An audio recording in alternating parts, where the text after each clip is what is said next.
Hello friends, welcome back to channel महापुरुषों की बातें। साथ संगत जी सबको प्यार भरी राधा स्वामी। आइए सुनते हैं कुछ प्रेरणादायक वचन। ये वचन राधा स्वामी सत्संग व्यास द्वारा प्रकाशित तथा श्री महेंद्र सिंह जोशी द्वारा लिखित पुस्तक अमृत नाम में से लिए गए हैं। इस पुस्तक के पृष्ठ संख्या 109 में फरमाया गया है, गुरु रामदास जी के अपने अंदर जब शब्द की जो जो, जो ज्योति जाग उठी तो आप अपने मन को परदेश में भटकते फिरते ऊंट की तरह प्यार से समझाते हुए फरमाते हैं, दयालु हरि ने बख्शीश की तो सद्गुरु ने अमूल्य नाम तेरी अपनी काया के अंदर ज्योति के रूप में प्रत्यक्ष तेरी आंखों से दिखा दिया।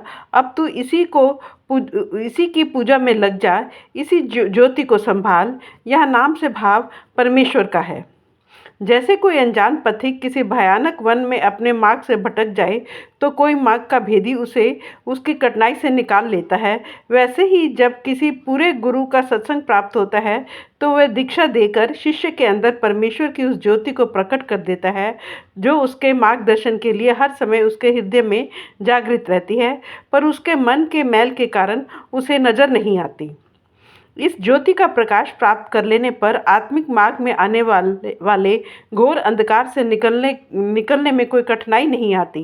सागर से बूंद बिछड़ जाती है तो सागर का कुछ नहीं बिगड़ता, वह पहले जैसे ही भरा पूरा रहता है। दूसरी ओर उससे अलग होकर गंदा होना, कीचड़ बनना, तपना बूंद का भाग्य बन जाता है। पर जब कभी उसे वापस सागर में मिलने का सौभाग्य प्राप्त होता है, वह फिर उस जैसे संपूर्ण हो जाती है। इसी हालत में विचरती है हमारी आत्म ज्योति।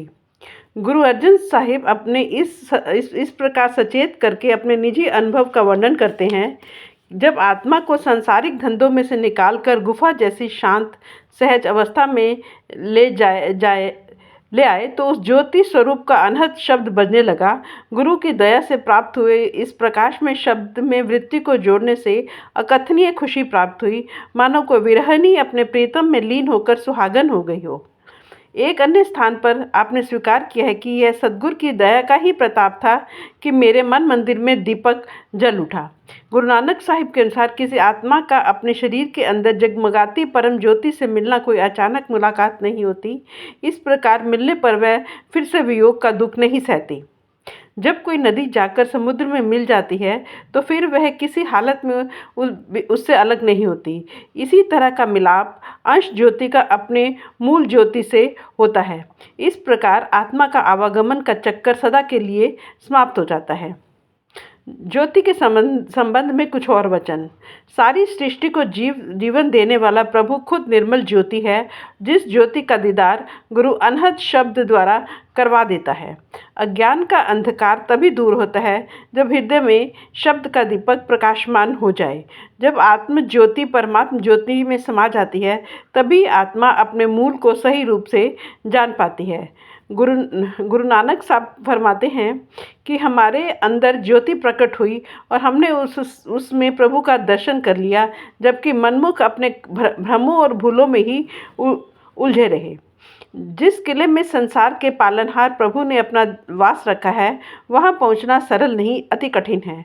उसके उस निवास स्थान को एक ज्योति प्रकाशमान करती रहती है और वहां अनहद शब्द के मीठे स्वर सुनने में आते हैं। लकड़ी में अग्नि होती है पर छिपी रहती है। अगर कोई चाहे तो युक्ति से उस लकड़ी को रगड़कर उस अग्नि को प्रकट कर सकता है। इसी प्रकार परमेश्वर की ज्योति हर घट में गुप्त रूप से मौजूद है। वह गुरु की शिक्षा के अनुसार अभ्यास करने से प्रकट हो जाती है। मनुष्य शरीर 5 तत्वों को मिलाकर बनाया गया कच्चा घड़ा है। इसकी बनावट ही ऐसी है कि इसे धो मांज कर शुद्ध नहीं किया जा सकता। अगर सद्गुरु की ऐसी मौज हो तो इस जैसे कितने ही बर्तनों में प्रभु की परम ज्योति जाग उठती है और अनहद शब्द के स्वर गूंजना शुरू कर देते हैं। दीक्षा के समय जो मंत्र सद्गुरु देते हैं वह उस सच्चे के शब्द का ही मंत्र होता है। सत्य स्वरूप को प्यार करने वाले जीवों पर यह भली भांति प्रत्यक्ष हो जाता है कि वाणी यह शब्द उसी का रूप है। गुरु नानक साहिब के अनुसार शब्द की 5 प्रकार की मीठी धुनें प्रभु खुद ही बजाकर सुनाता है। गुरु अमरदास जी अनहद शब्द को कर्ता पुरुष का एक अनोखा चमत्कार कहते हैं। गुरु रामदास जी फरमाते हैं, गुरु के माध्यम से ही शब्द की धुन सुनाई देने लगती है। वह किसी साज या यंत्र की आवाज़ नहीं होती, गोविंद की अपनी गरज होती है।